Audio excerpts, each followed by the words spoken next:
Em mim aqui e alguém der um passo para frente, galardão certamente eu terei, porque eu tenho buscado acompanhar o que Deus disse e Cristo trouxe nas boas novas o que precisava ser feito. Cordeiro de Deus, para que parassem de matar os bichinhos e fazer o holocausto, porque teve um que morreu por todos nós. Hoje eu queria falar uma coisa muito interessante, que às vezes algumas coisas e pessoas levam palavras simples. Eu às vezes vejo o Cláudio Duarte ali fazendo aquelas incursões dele, acho muito engraçado, mas eu acho que tem uma coisa que eu não estou criticando ele aqui, até que eu assisto, até para conhecer a gente só pode falar do que a gente conhece. Se não conhecesse, não poderia estar falando. Até gosto da igreja dele, Monte Orégano, é Batista Monte Orégano, e eu sou originário da Batista. Então Deus tocou no meu coração sobre um assunto muito, para mim, sério e importante. Quando nós falamos de Ezequiel 37, todo mundo vai para ossos secos, sequíssimos. E quem puder abrir a Bíblia aí no Ezequiel capítulo 37, vai ver que os primeiros 5 versículos, alguém aí que tem a voz bem alta achou? Amém? Alguém achou? Pode ler para mim, irmão? 5 primeiros versículos só. Gente, eu vou falar muito sério. Ezequiel 37, sim. Veio sobre mim a mão do Senhor, e o Senhor me levou em espírito e me pôs no meio de um vale que estava cheio de ossos, e me fez andar ao redor deles, e eis que eram muitos numerosos sobre a face do vale, e estavam sequíssimos. E me disse: Filho do homem, poderão viver esses ossos? E eu disse: Senhor Jeová, tu o sabes. Então me disse: profetiza sobre esses ossos e diz-lhes: ossos secos, ouve a palavra do Senhor. Sim, glória a Deus, falta um. Assim diz o Senhor Jeová: e estes ossos eis que farei entrar em vós o Espírito e vivereis. Glória a Deus, glória a Deus. Meus amados irmãos, eu pedi para o pastor Luciano, que dirige essa nossa congregação hoje, e eu estou aqui desde quando foi mudado de lá para cá, ainda era IGD aqui que eu comecei, para dizer o seguinte: a palavra de Deus, ela nos dá várias interpretações. O irmão Josué, o diácono Josué, o presbítero Elmo, o pastor Luciano, nosso dirigente, pode ter uma interpretação, mas Deus tem uma única interpretação. Nós aqui, homens, às vezes procuramos interpretar diferente. Quando eu recebi esses versículos, eu perguntei: Senhor, eu estava numa igreja grande, ministério grande, tempo da colheita. Eu acho que eu já mandei para algumas pessoas essa igreja lá onde me dão a honra de vir aqui pegar para mim, pregar lá, pastor Luiz, presidente. E eu disse: Senhor, mas tem tanta palavra que eu tenho de cor e tudo, e eu não entendi. Mas quando eu entendi, eu queria compartilhar com vocês, até porque é um tempo resumido e vai dar bem certinho. Nesses 5 versículos eu aprendi, em cima de um púlpito, de que aqui eu vejo, já vi várias pregações a esse respeito, e todas elas vão para, porque seguindo aí, vai que Ezequiel foi um homem que sofreu muito espiritualmente, porque ele era levado em espírito em lugares onde ninguém via. Ele adentrava pelo Espírito que Deus o conduzia, e ele via ali dentro da casa de Deus, nas sinagogas, sendo vendidos, estátuas e batalhas, essas coisas, tudo contrário à vontade do Senhor, e ele sofria, porque ele era um homem de Deus, um profeta, e ele sofria. Mas aqui nesse caso específico, está um caso onde todos nós dependemos, que é o caso da obediência. Quando Deus levou ele para lá,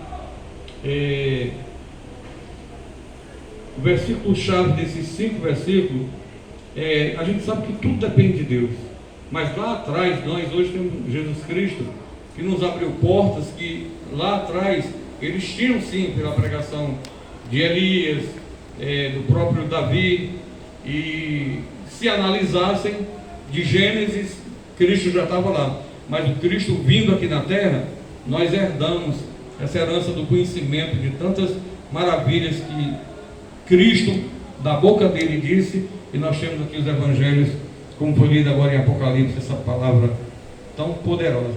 Então, naquele momento em que todos veem ali ossos, era um cemitério, só que os ossos não eram nem recentes, por isso que é chamado de sequíssimos, já era, porque Deus sabia que, como esses 300 que foi falar de Gideão aqui, eu falo muito sobre isso, porque esses 300 aí, que eram 32 mil, na realidade, para quem leu ele todo, no resumo, Deus, o povo ia, e Deus viu que aquela quantidade de 32 mil ia vencer. A Bíblia diz assim, para quem leu, e Deus disse, não, se eles vencerem, vão dizer que venceram por eles próprios. Então escolheu Gideão, e aí foi onde disse, mandem embora os covardes. Lá eu correndo com um monte de gente atrás de mim, manda os casados, correu todo mundo, e vai saindo, mas era numeroso demais, até que ficou, isso aí eu entendo bem, por eu ter passado pelas forças, e por fim, para ficar os 300, um verdadeiro guerreiro, ele jamais vai ver água, vai se jogar nela para beber, que o inimigo vem e mata ele de costas. Então, ele diz, aquele que tiver com a espada na mão e beber com a outra aqui ligado, olhando, esses são os 300 que vão ficar contigo. Pode procurar, que é mais ou menos assim que vai dizer. E essa palavra que vai se resumir agora, em Ezequiel,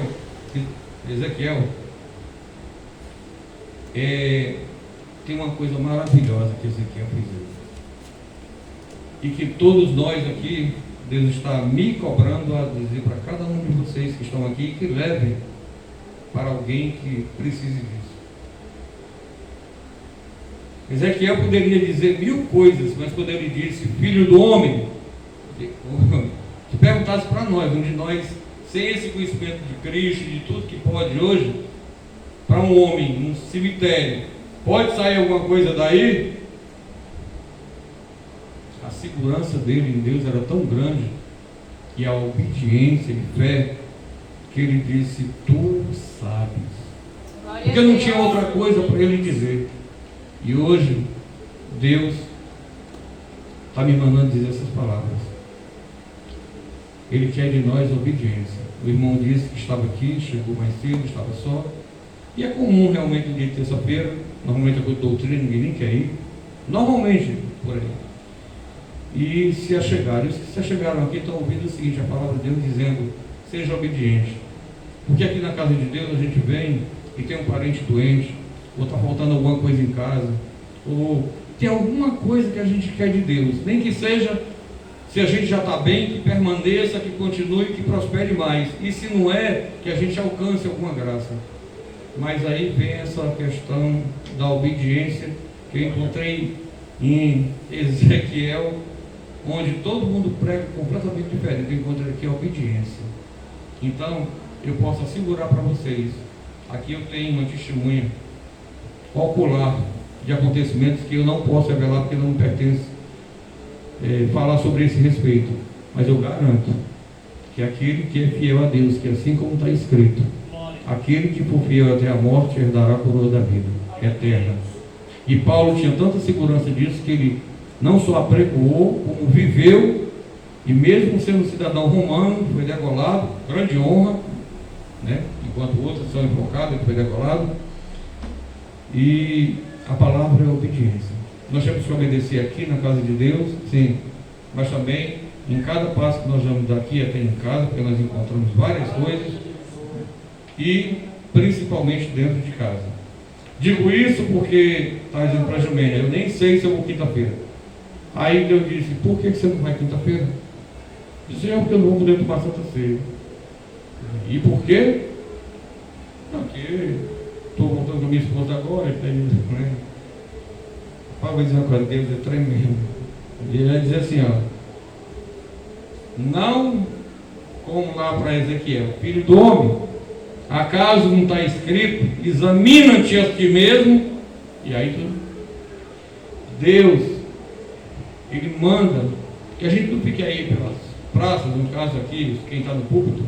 Ei, pastor, ei, diácono, presbítero. Porque Cristo diz que todos nós somos irmãos. Agora, tenho respeito do Luciano, seu dirigente pastor, o Josué ser um diácono, o presbítero é um dirigente pastor para mim, porque esteve comigo. Ele ser um obreiro, o qual eu devo respeito. E a mim cabe, como servo de Deus, estar ali servindo da melhor forma possível que eu possa. E ser sincero, que é isso que Deus busca em nós. Então, fica essa palavra de que a gente seja fiel a Deus aqui, no caminho de casa, em casa. E 24 horas por dia. Pode isso? Pode, irmão. Aí assim, mas irmão, todos nós pecamos, erramos, está escrito. Todo mundo só diz assim, ó. Cristo disse, no mundo tereis aflições, mas tem bom e vencer o mundo. Parece que esqueceram que o versículo todo não é esse. Essa é a parte B. A parte A, o versículo todo diz assim: eu vos digo essas coisas, João 10:33, se não me engano. Eu vos digo essas coisas para que em mim tenhais paz. Pega essa parte de Cristo. Aí ele diz: no mundo tereis aflições, mas tem bom e não venci o mundo. Com a paz de Cristo, eu garanto, nós podemos vencer qualquer batalha. Eu agradeço aqui a oportunidade e espero que a palavra de obediência ela seja alcançada da forma que me foi entregue e da forma que eu estou buscando. Lá em casa, misericórdia toda, que o Josué, que é mais de casa, conhece. Eu não dou um sorriso de cinturão nela, porque ela dá em mim primeiro, de vez em quando. Mas, quando é mais tarde, vamos bater um papo espiritual. Vem cá, é isso que Deus quer, Lidônia? É isso mesmo? Nós lá no púlpito, nós pregamos lá, tu cantou, louvor e tudo. Está ela aqui. Então, a fidelidade a Deus, Ele sabe de tudo que eu estou pensando, que vocês estão pensando, não adianta. Ele diz num determinado momento: Davi, onde poderei me esconder de ti? Se eu for para o centro da terra, lá tu vai estar. Então não existe, como ele diz também, assim como Davi disse, ele diz: quem poderá nos separar do amor de Deus? Acaso a distância, a largura, a fundura, a profundidade, o fundo do mar, no centro da terra, ou alguma pessoa? Ninguém pode nos separar do inseparável amor de Deus, desde que nós nos permitamos esse amor. Eu amo vocês e uma abençoada terça-feira para todos. Que Deus dê esse trabalho, continuidade maravilhosa, e quando a gente for na paz dos nossos lares, nos dê uma noite reparadora na presença do Pai, do Filho e do Espírito Santo. Amém. Amém. Glória a Deus.